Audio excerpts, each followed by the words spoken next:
10वें भाग में आपने पढ़ा कि बाबा लाल दास बाहरी दिखावे व आडंबर से नहीं बल्कि पवित्र भाव से प्रसन्न होते हैं।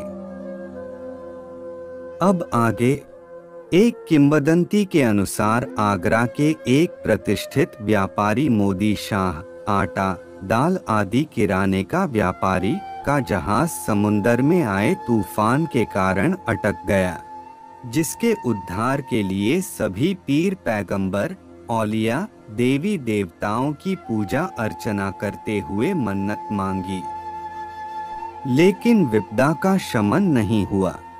इसी क्रम में किसी अलौकिक शक्ति ने मेवात क्षेत्र के संत लाल दास जी का स्मरण कराया और मोदी शाह ने ऐसे पहुंचवान संत जी का स्मरण करते हुए संकल्प लिया कि यदि मुझे बाबा लाल दास इस संकट से उभार देंगे तो मैं यथाशक्ति तन धन से सेवा करूंगा। लाल दास जी महाराज ने जो ही अपने किसी भक्त की दुख भरी पुकार सुनी तो बाबा तुरंत कंबल ओढ़कर समाधि में चले गए और मोदी शाह के डूबते जहाज को कंधे का सहारा देकर तूफान से बाहर निकाल दिया। उसके बाद वापस अपने कंबल में आ गए। कुछ देर पश्चात जब बाबा कंबल से बाहर आए तो बाबा के पसीना और देह कंपन को देखकर शिष्यों ने इसका कारण जानना चाहा। तो बाबा ने शिष्यों से कहा कि आप चिंता ना करें, यह पसीना तो धर्म और कर्म का प्रतीक है।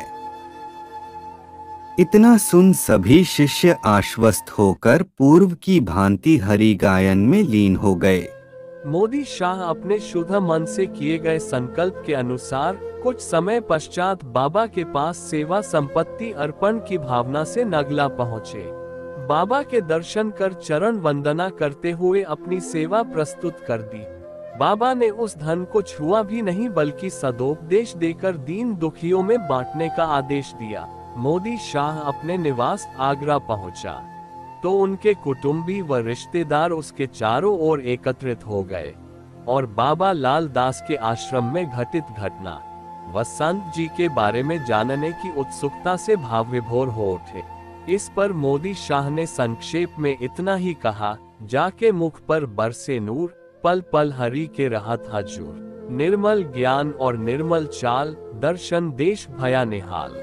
मोदी शाह की इस घटना के बाद आगरा शहर में लाल दास जी की संताई, दीन दुखियों की सेवा, परोपकार के शुभ कर्मों की गंध सर्वत्र फैलती गई।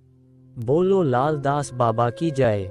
अगले भाग की कहानी के लिए नई वीडियो का इंतजार करें।